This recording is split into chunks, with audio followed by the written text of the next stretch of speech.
Welcome in to Tiger Den Sports. I'm your host, Jason Darcy, also known as the Blind Tiger. And in today's show, we're going to talk all things LSU baseball. We're going to try to predict the lineup for opening day, which we kind of know that opening day lineups probably won't be the lineup you go with all season long because things happen, injuries, or a player's not performing like he should. So we'll try to predict the opening day lineup, and we'll talk about a few position battles before opening day. We only got about a week left. Let's see, about 8 days now. So yeah, but before we get into the show, y'all hit the subscribe button, like button, hit the comment button as well if y'all have any comments. Share this out to Facebook groups. Let people know we out here doing this. So with that being said, LSU baseball, can they repeat? I believe this year's team is a super regional team, and I believe also that they should make it to Omaha. You lost Dylan Cruz and Paul Skeens, your best hitter, your best pitcher. But what you got to realize as fans, even me, I got to realize it too, that yes, you lost this great player in Dylan Cruz, great pitcher in Paul Skeens, but you got a complete team this year. It's not just Dylan Cruz, Tommy White, and Paul Skeens this year. You have a complete pitching staff. You have a complete infield, outfield players, a batting lineup. It's a complete team. I'm not going to go over the pitchers today. We're just going to talk about positions and batting order. But I feel like this team, and I believe this team, is a complete team. It's not just Dylan Cruz and Paul Skeens carrying the team this year. We're going to start with the outfield. Who's in the outfield? Somebody's trying to come in? Oh, my daughter. Hold on one second. What you need, Angel? What you need? Okay, well, go tell Mama. Tell Addie get you something. My daughter's thirsty. She's 5. So if I have any interruptions, it's okay. Hey, that's what happens when you have kids. So anyway, so let's talk about the outfield. You know, in center field, you got to replace Dylan Cruz. And I believe you're going to replace Dylan Cruz with Paxton Kling. He's going to be a great defender in the outfield. Last year, he opened the season batting leadoff, and I believe playing right field, if I'm not mistaken, as a freshman. Now, he is a draft-eligible sophomore this year, which I just found that out. So we might only have him for 1 year. We'll see, maybe 2, depending on how well he does this year. But I believe Paxton Kling will be a very great outfielder on defense. He's going to chase down the balls. He's going to throw people out. In one of the scrimmages, I believe that, if I'm not mistaken, I remember that Paxton Kling playing center field threw out, I think, 2 or 3 runners trying to tag up from second to third. So he has a great arm. He's going to play great defense. The thing with him is, will he hit like we all think he can? Because last year, he started off okay, but toward the middle of the season, end of the season, he didn't play very much because of his hitting. He's great on defense and running the bases, but can his hitting come around? And I believe this year, I think he's going to hit bat leadoff. We'll go through the lineup in a minute, but Paxton Kling is going to play center, and he's going to be doing a great thing. Let's talk about positions first. I don't think there's any position battle in center field. I think it's Paxton Kling all the way. I don't think you have anything to worry about in center. He's going to hold it down very well. Now, you got a transfer in Mac Bingham from Arizona, who played with Jay Johnson for a year or 2, and he transferred in to LSU, and he's a great outfielder as well. So he's probably going to take your left field spot.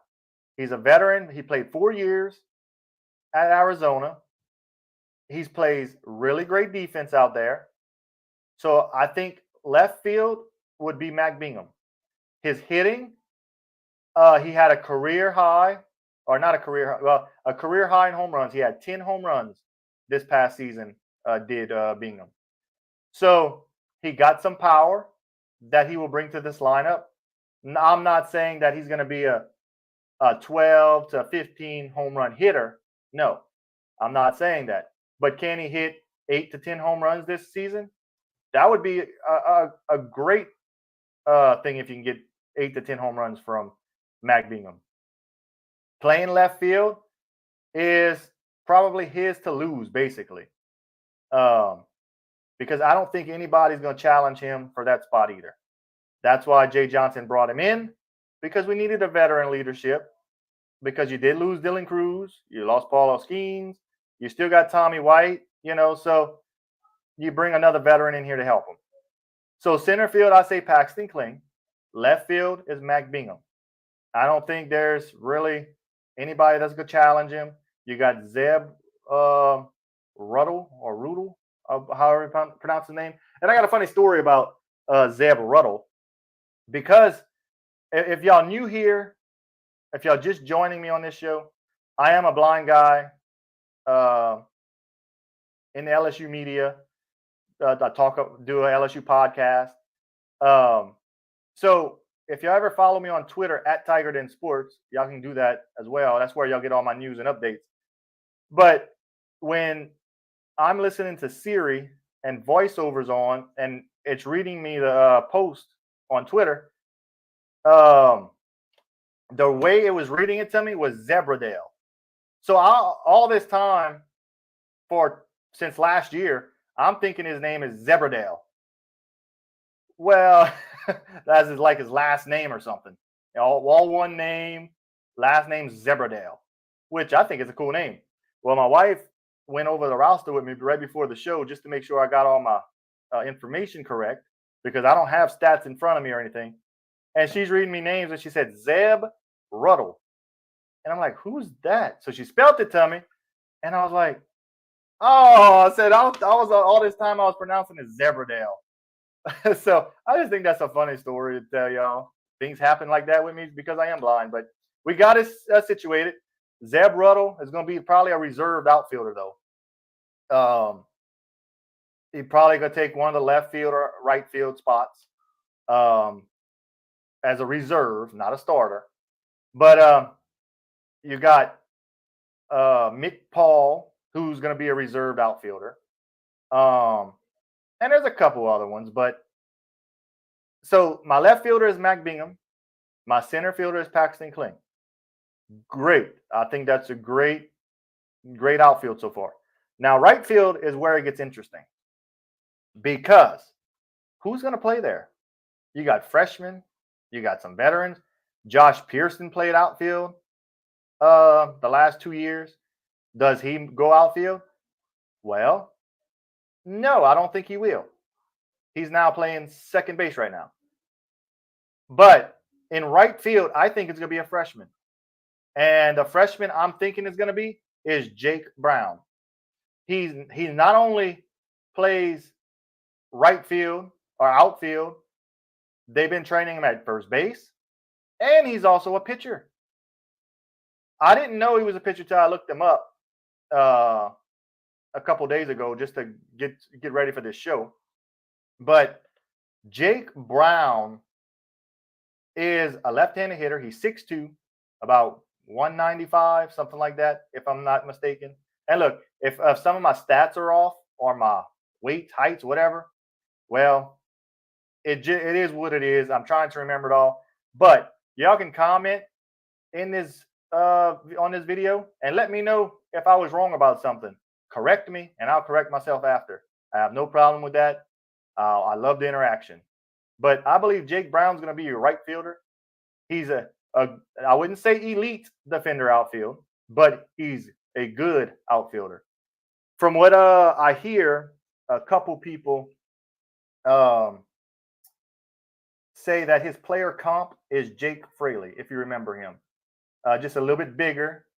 So I think Jake Brown's going to play outfield, play right field. They are training him at first base as well, just in case something goes wrong with Jared Jones. I believe Jared Jones is playing first, but we'll get there. But so the outfield from left to right will be Mac Bingham, Paxton Kling, and Jake Brown. Now you still have another outfielder in Ashton Larson, who's a really talented player. But the problem with him is, so far in scrimmages, his defense is elite. His running, his throw, all that's elite as a defender. But it might take him a little more time at the plate because he's not hitting very well. So I think it might take him some time. I'm not saying that it's out of the question where he starts in outfield anytime this season. It's a possibility. But right now, because of his hitting woes, I say that he's going to start off as a reserve. They also training him, Ashton Larson, at first base as well. So the two backups to Jared Jones at first is two freshmen, Jake Brown and Ashton Larson. I can see a situation where if Jared Jones is not doing good at first, Jake Brown might move over to first base, and Ashton Larson, because of his defense, might move out to right field. So that's just ifs, and we're just talking here on the possibilities. But right now, Mac Bingham, Paxton Kling, and Jake Brown in right field. And I told you my reserves: Zeb Ruddle, Mick Paul, Ashton Larson. That's all reserves right now. You got, I think, Derek Mitchell is a reserve. He's going to be a reserve outfielder, pinch runner, stuff like that. His hitting's not there either. Griffin Cooley, I think his name's another outfielder, can play great defense, and he can run, so he'll probably be a reserve outfielder and pinch runner as well. So that's my outfield right now. If y'all have any opinions on what y'all think the outfield might be, y'all leave a little comment. Let me know who's your left fielder, who's your center fielder, who's your right fielder, who y'all like seeing play those positions opening day. This is just for opening day, not for the whole season. So let's hit the subscribe button, hit the like button, share this out to any Facebook groups, any social media groups, and also hit the notification bell so you don't miss any other live streams coming your way. So now we can move into the infield. We all know Tommy White. He's playing third base. He's your third baseman. He's coming back. He'll probably be gone at the end of this year, so enjoy him while you have him because he's just that good. He'll be picked in the first round next year, probably a top 10 pick, maybe even a top 5. You just never know. But you know what you're getting out of Tommy White. You're going to get 20 to 27 home runs. You're going to get 100 RBIs at least. And his defense is really good at third base. That's no question. So we're not even going to spend much time on him because we know he's playing third base. That's what it is. Nothing you can do about that. Now, the two position battles, and I say battles, but the two positions I'm really curious about is shortstop and second base. Because we got a transfer in Michael Broswell from South Carolina. Really great defensive player. Got a great arm. Got a great range at shortstop. You really don't have nobody else but Broswell there at shortstop. You brought in a shortstop named Dylan Thompson, I believe his name is, if I'm not mistaken. But he's not even playing on the infield right now or batting. They're actually using him as a pitcher. But we'll discuss the pitchers in another show. So don't miss that as well. So subscribe to the channel. But Michael Broswell is your shortstop. I don't find he's the best hitter, but maybe with Jay Johnson coaching him. Jay Johnson's a great hitting coach, head coach. So Michael Broswell will be your shortstop. If you heard Jay Johnson's press conference, he talked about Michael Braswell and how him and an assistant coach on LSU would watch Braswell play and just casually mention that they would love to have Braswell on the team because that's how good he was, and Jay Johnson liked him. So that's all that matters. If Jay Johnson likes you, he's the head coach. So Braswell will be your starting shortstop. Will he be better than Jordan Thompson? He may. He may not even make as many errors as Thompson did. But can he hit? And that's the thing right now. I think his batting average was like his highest batting average at South Carolina might have been 286 or something like that. So it wasn't horrible, but it wasn't the best either. So we'll see how that goes. But him playing shortstop is going to be a great thing.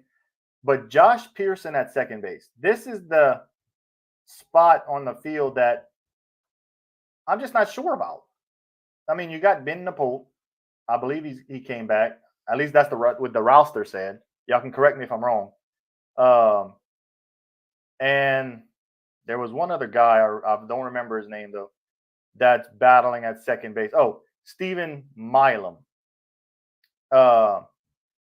Great second baseman, but his hitting hasn't come either. So it might take him some time at the plate. But right now it's Josh Pearson at second base. And I haven't really seen much from him at second base. I mean, yeah, he's doing his job. I know the second base is not like a premium position where you have to have your most athletic or most talented player, but you have to have somebody that can turn too. Somebody that can range up the middle on a ground ball. So that's going to be interesting, but I think Josh Pearson opens the season at second base. But I just don't know because I haven't seen him in a game setting. Yeah, scrimmages, practices, okay, does a decent job. But once the bright lights are turned on, can he handle second base like he should? So my infield so far is Tommy White at third, Michael Braswell at short, and Josh Pearson at second. And the other thing about the shortstop second base, these are two new players on the infield for LSU. Michael Braswell, Josh Pearson. Can they learn quickly to play together? How to turn two? Who goes after what ball? Is their communication going to be very good at the beginning of the year, or will they have to grow into it? So that's a question mark right there for me.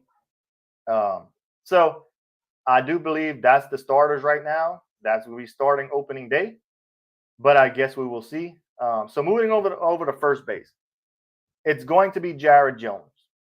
Jay Johnson said that's where he's been playing. They really like him there. But I think LSU fans, and me included, got spoiled to Trey Morgan at first base. I mean, he did the splits, jumping, ballerina moves, don't matter to catch that ball. We're all going to compare Jared Jones to what Trey Morgan can do. And I think, and I believe that that's going to be a very bad thing for us to do because I don't think Jared Jones is going to be a Trey Morgan at first base. If a wild throw's there, I don't know if he's going to scoop it every time. And so we can't look at Jared Jones as another Trey Morgan. Trey Morgan was just very elite at what he does and did, and he was a very special player at first base. Jared Jones, he's going to be a competent first baseman, but I don't think he's going to be as good as Trey Morgan was. He's going to catch the balls thrown to him. He's going to be able to move around first base, but it's going to be the balls in the dirt that we're going to have to see if he can scoop them and do the splits and stretch and all this type of stuff. But I believe that's going to be your starting first baseman, Jared Jones. And if something happens, like I said, Jake Brown or Ashton Larson's playing first base as reserves, and we'll have to see from there. Now, the catching situation. You got Brady Neal, you got Alex Milazzo, and Hayden Travinski. Hayden Travinski, I don't think is going to catch too much. He might spell Brady Neal and Alex Milazzo here and there, midweek game or, something. But Hayden Travinski is more going to be the DH. He got power. His hitting's getting better. You don't really need him at catcher because you got Brady Neal, who last year as a freshman was doing great things before he got injured. So hopefully he can come back and pick up where he left off. Alex Milazzo is an elite defender as a catcher. His hitting did come around a little bit last year under Jay Johnson's tutelage. But I believe if I'm saying it right now, I believe Brady Neal will be opening day catcher and Alex Milazzo will back him up. And I'm just saying that because Brady Neal has all the tools. Brady Neal may not be the elite defender that Alex Milazzo is, but he's a great defender. Let's say it like this. Alex Milazzo is an A+ defender as catcher. Brady Neal is a B+. So not horrible, but Brady Neal can hit the ball a lot better. He has the power. He hits for average. So I believe Brady Neal, that's the reason Brady Neal is going to be the starting catcher. So with that being said, here's my outfield. You got Mac Bingham in left, Paxton Kling in center, and Jake Brown in right. My infield, Tommy White at third, Michael Braswell at shortstop, Josh Pearson at second, Jared Jones at first, and Brady Neal behind the plate. That's my starting positions. That's the starting players at those positions. Y'all let me know in the comments who's the players that y'all want to see and where you want to see them play. The best position players out there for opening day. Remember, this is only opening day because things will change during the season and you're going to have to figure things out as you go. Now, the lineup is going to be a different story. I think Paxton Kling will hit leadoff.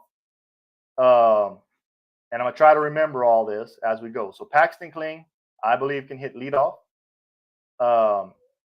They might try Jake Brown batting second in front of Tommy White, give him more fastballs.